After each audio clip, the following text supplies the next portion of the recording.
इससे पहले की वीडियो में हम लोगों ने आर्टिकल 69 तक के कंप्लीट कर लिया था, यानी उपराष्ट्रपति के बारे में हम लोगों ने पढ़ा था। उसरा निकाय चूज से 63 से लेकर 69 तक के आर्टिकल को हम लोगों ने कवर किया था। क्लियर। आज के इस वीडियो में हम लोग आर्टिकल 70, 71, 72 को देखेंगे। तो भाग 5 में संघ, यानी संघ में हम लोग कार्यपालिका वाले टॉपिक को हम लोग पढ़ रहे हैं लोग। क्लियर। आर्टिकल 70 में क्या है, तो आकस्मिकता में राष्ट्रपति का कृत्य निर्वहन, यानी कि यहाँ पे दिखा रहा है संसद के पावर को। इट मीन्स अगर राज्य में इमरजेंसी आती है, राज्य में आपातकाल की व्यवस्था आती है, तो जब राज्य का प्रशासनिक व्यवस्था होगा उसकी खबर राज्यपाल किसको देगा, तो राष्ट्रपति को देगा। और राष्ट्रपति किसके अनुसार कार्य करेगी, तो केंद्र सरकार के निर्देशों के अनुसार उस राज्य की कामकाज की देखरेख राष्ट्रपति करेगी। क्लियर। आर्टिकल 71 क्या कहता है, चुनाव में विवाद।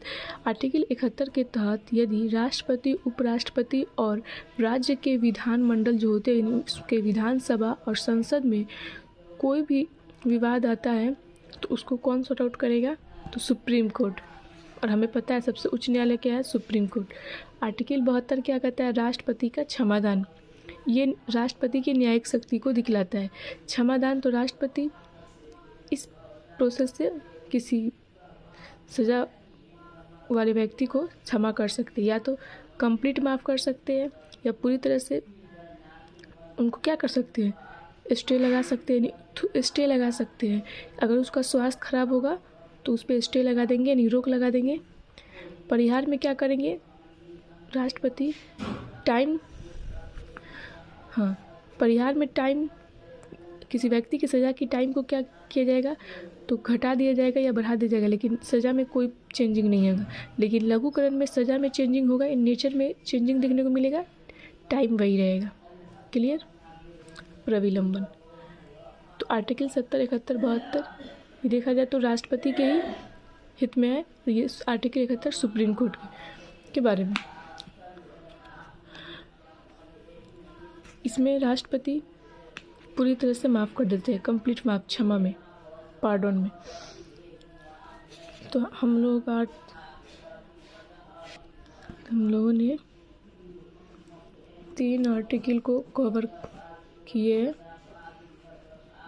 70, 71, 72। 70 में राष्ट्रपति किसके अंडर में चलेंगे, तो संसद के अंडर में, यानी कि ये क्या बता रहे हैं, राष्ट्रपति का कृत्य निर्वहन। 71 क्या कहता है, सुप्रीम कोर्ट। और 72 क्षमादान, न्यायिक शक्ति राष्ट्रपति की।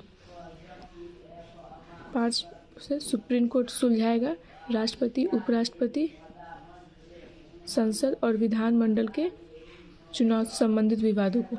क्लियर। तो आज हम लोगों ने 3 आर्टिकल को डिस्कस किया। पीछे का क्विक रिवीजन हम लोग कर लेते हैं। अभी तक हम लोगों ने 1 से लेकर 72 आर्टिकल हम लोगों ने कवर कर चुके हैं।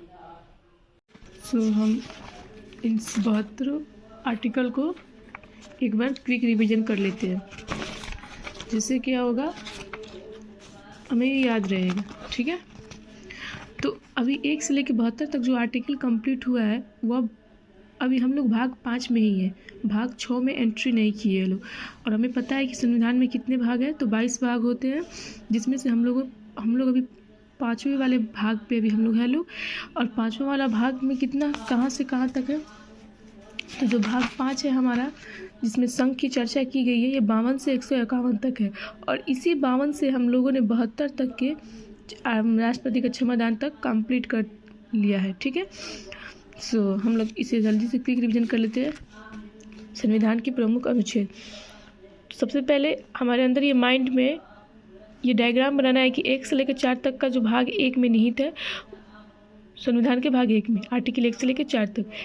आर्टिकल 1 क्या कहता है, संघ भारत राज्यों का संघ है, यानी भारत राज्य नहीं है, भारत के किसी भी राज्य अपने संघ से अलग नहीं हो सकते। ये प्रावधान हम लोगों के भारतीय संविधान में नहीं है। अनुच्छेद 2 क्या कहता है, संसद को ये पावर है कि किसी विदेशी राज्य को मिला सकती है। अनुच्छेद 3 क्या है, संसद अब उस जो मिले हुए जो राज्य है उसके नाम, क्षेत्र, सीमा में परिवर्तन कर सकती है।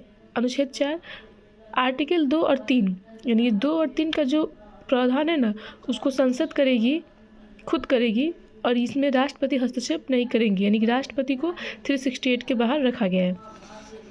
अनुच्छेद 5 क्या कहता है? प्रारंभ में नागरिकता। तो भाग 1 से लेकर 4 तक है और भाग 5 से लेकर 11 तक ये भाग 2 में निहित किया गया है। इसमें नागरिकता संबंधित बातों को बताया गया है। और उस टाइम पीरियड जब देश आज़ाद हुआ था तो भारत और पाकिस्तान का बंटवारा हो गया था, जिस कारण लोगों का आने जाने का सिलसिला लगा हुआ था, इसीलिए ये उस पीरियड के अकॉर्डिंग है। फिर 1955 में क्या किया गया? 1955 में भारत का जो नागरिक अधिनियम लाया, भारतीय नागरिक अधिनियम लाया गया और उसी के तहत भारत के लोगों को या किसी को भारत की नागरिकता लेनी है तो 5 उसमें क्या बताया गया है? 5 शर्त रखी गई है, उसके तहत आप नागरिकता ले सकते हैं। तो पहले 5 से लेकर 11 तक इसमें नागरिकता के बारे में बताया गया, प्रारंभ में नागरिकता।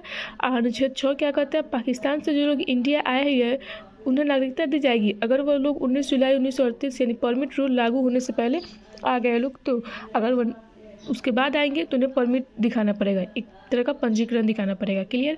अनुच्छेद 7, इंडिया से जो लोग पाकिस्तान गए हैं और फिर पाकिस्तान से जो लोग इंडिया चले हैं तो उन्हें नागरिकता दी जाएगी अगर वह 1 मार्च 1947 से पहले के होंगे तो। अनुच्छेद 8 क्या कहता है? विदेश में आप शिक्षा लीजिए, विवाह कीजिए या घूमिए। विदेश में आपको रहना है जब तक रहिए। बट अनुच्छेद 9 कहता है अगर आप विदेश की नागरिकता को एडॉप्ट करते हैं तो भारत की नागरिकता अतः वो ख़त्म हो जाएगी, क्योंकि भारत की क्या है नागरिकता? भारत की नागरिकता एक खड़ी नागरिकता है, आप 2 नागरिकता नहीं रख सकते हैं। क्लियर? अनुच्छेद 10 क्या कहता है? नागरिकता बनी रहेगी। अनुच्छेद 11, नागरिकता संबंधित जो भी अपडेट करना होगा गृह मंत्री करेगा।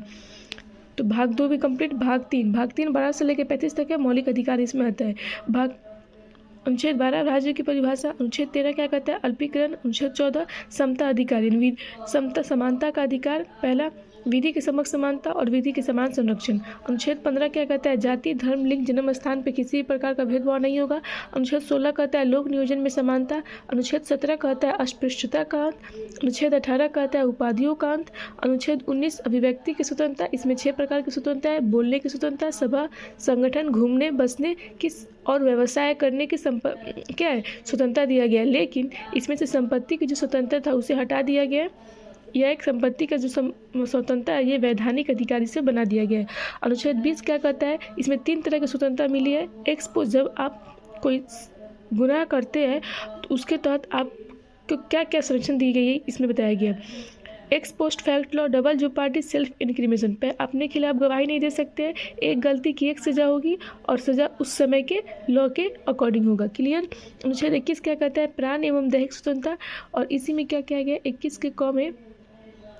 के क में ये भी जोड़ दिया गया है 6 वर्ष से लेकर 14 वर्ष के बच्चे को शिक्षा का जो ये स्वतंत्रता है और शिक्षा का स्वतंत्रता ये पूरा उसका क्या है खुद का राइट है देना। अनुच्छेद 22 क्या कहता है? संरक्षण यानी गिरफ्तारी के समय संरक्षण होगा दंडात्मक और निषेधात्मक रूप में। अनुच्छेद 23 क्या कहता है? बलात्श्रम यानी कि बंधुआ मजदूरी नहीं कराना है और मानव ट्रैप नहीं होता है कि व्यक्ति को बेचा जाता है, वैसा आपको नहीं करना है। अनुच्छेद 24 क्या कहता है? 14 वर्ष की आयु के बच्चे के साथ मजदूरी नहीं कराना है। अनुच्छेद 25 व्यक्तिगत स्वतंत्रता देता है, अपने अपने धर्म को मानने की स्वतंत्रता। अनुच्छेद 26 क्या कहता है? सामुदायिक धार्मिक क्रियाविधि। अनुच्छेद 27 क्या कहता है? नो टैक्स धार्मिक संपत्ति। अनुच्छेद 28 क्या कहता है? धार्मिक शिक्षा नहीं दी जाएगी सरकारी संस्थाओं में।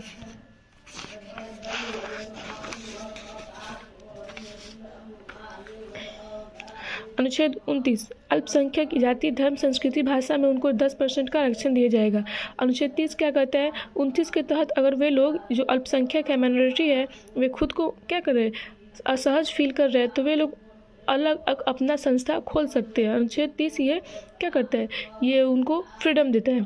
अनुच्छेद 31 क्या कहता है? संपत्ति का जो अधिकार था, संपत्ति का अधिकार इसे 300 के कम में वैधानिक अधिकार बना दिया गया। माना ये जाए ये अनुच्छेद 31 कुछ हमारे राइट से नहीं जुड़ा हुआ है। अनुच्छेद 32 संवैधानिक उपचारों का अधिकार, यानी हम अपने मौलिक अधिकार का अगर हनन हो रहा है तो हम सुप्रीम कोर्ट जा सकते हैं आर्टिकल 32 के तहत और हाई कोर्ट आर्टिकल 226 के तहत। इसमें सुप्रीम कोर्ट और हाई कोर्ट 5 प्रकार की रिट जारी करता है: बंदी प्रत्यक्षीकरण, प्रतिषेध, परमादेश, उत्प्रेषण, अधिकार पृष्ठ। क्लियर? अनुच्छेद 33 लिमिट, सरकार गुप्तचर, सेना और मीडिया की जो भी बातें वो गुप्त लिमिट रख सकती है। अनुच्छेद 34 क्या कहता है? Martial law. अनुच्छेद 35 मौलिक अधिकार में अपडेट संसद करेगी। अब ये 12 से लेके 35 तक भाग 3 में कवर हो गया। भाग 4 में एंट्री करते हैं लोग हम लोग। भाग 4 36 से लेके 51 तक है, ये DPSP के बारे में बताता है। भाग अनुच्छेद 36 परिभाषा, DPSP की परिभाषा। अनुच्छेद 27 न्यायालय, DPSP के लिए हम न्यायालय नहीं जा सकते, ये वाद्य योग्य नहीं है। अनुच्छेद 38 लोक कल्याण, सरकार लोगों के कल्याण के लिए नए नए स्कीम लाएगी।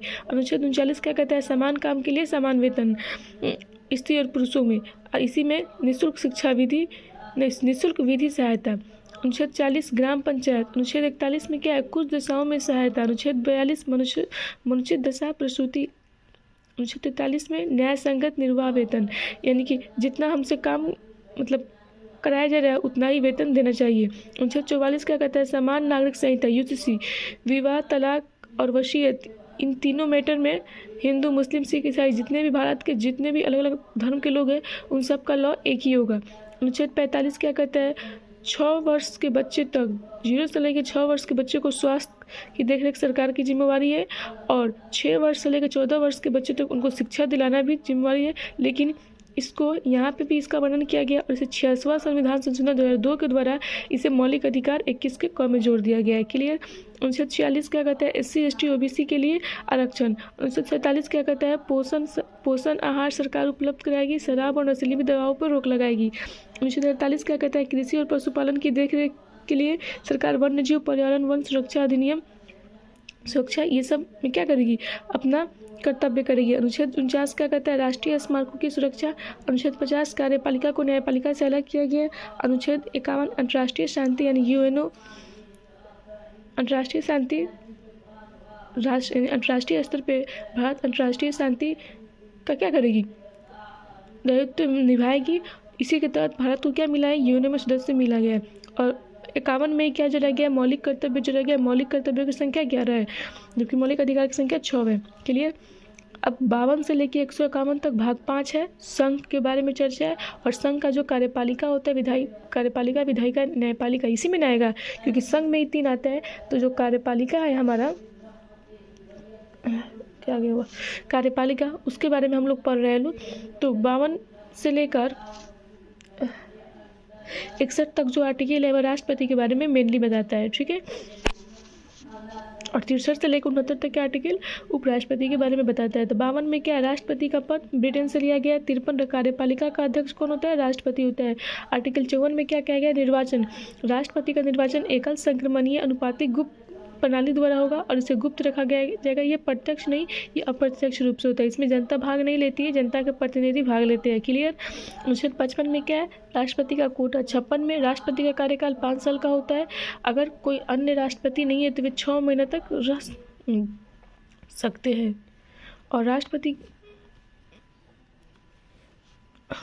कार्यकाल। अनुच्छेद 57 क्या कहता है, राष्ट्रपति दोबारा राष्ट्रपति बन सकते हैं। अनुच्छेद 58 राष्ट्रपति बनने की योग्यता भारत का नागरिक होनी चाहिए, 35 साल की आयु होनी चाहिए, 15,000 जमानत राशि, 1/6 प्रस्तावक और अनुमोदक, यानी कि 50 को प्रस्तावक और 50 अनुमोदक, उन्हें सांसद से अच्छा संबंध होने चाहिए।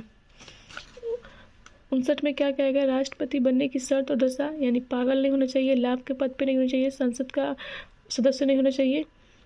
अनुच्छेद 60 क्या कहता है, राष्ट्रपति का शपथ सुप्रीम कोर्ट के CJI chief justice of India दिलवाएंगे। अनुच्छेद 61 क्या कहता है, राष्ट्रपति का महाभियोग, ये USA के संविधान से लिया गया है, लोकसभा और राज्यसभा में होगा, 1/4 से उठाया जाएगा और 2/3 से पारित हो जाएगा। अनुच्छेद 62 राष्ट्रपति का अगर स्थान खाली होता है कब, अगर वो त्यागपत्र दे दिए, उनकी मृत्यु हो गई, या उनका निर्वाचन अवैध तरीके से हुआ है, या फिर वो महाभियोग उन पर चलाया जा रहा है। अनुच्छेद 63 क्या कहता है, उपराष्ट्रपति का पद। उपराष्ट्रपति का पद USA से लिया गया है, जबकि राष्ट्रपति का पद ब्रिटेन से लिया गया। उपराष्ट्रपति स्टैंड बाय है, यानी कि अगर राष्ट्रपति के पद खाली है तो यही उपराष्ट्रपति आएंगे, इनको सैलरी नहीं दी जाती है उपराष्ट्रपति के लिए। अनुच्छेद 64 क्या कहता है, उपराष्ट्रपति राज्यसभा के सभापति होते हैं और इसी के बिहाफ पे उनको सैलरी मिलती है और ये अध्यक्ष की भूमिका निभाते हैं। अनुच्छेद 65 क्या कहता है, राष्ट्रपति का कार्यवाहक। राष्ट्रपति का कार्यवाहक कौन होता है, राष्ट्रपति होते हैं।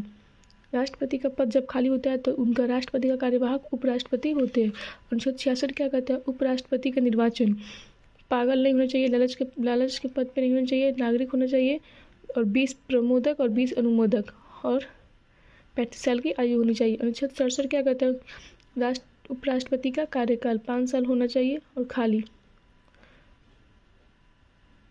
अगर पद खाली होगा तो वहाँ पे रह सकते हैं।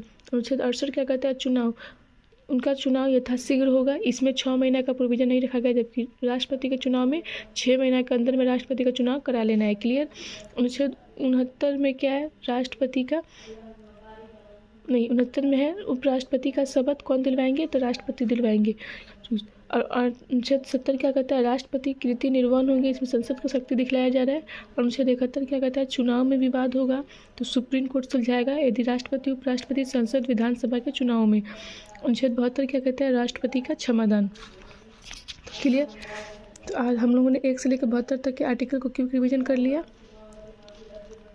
आज के लिए इतना ही।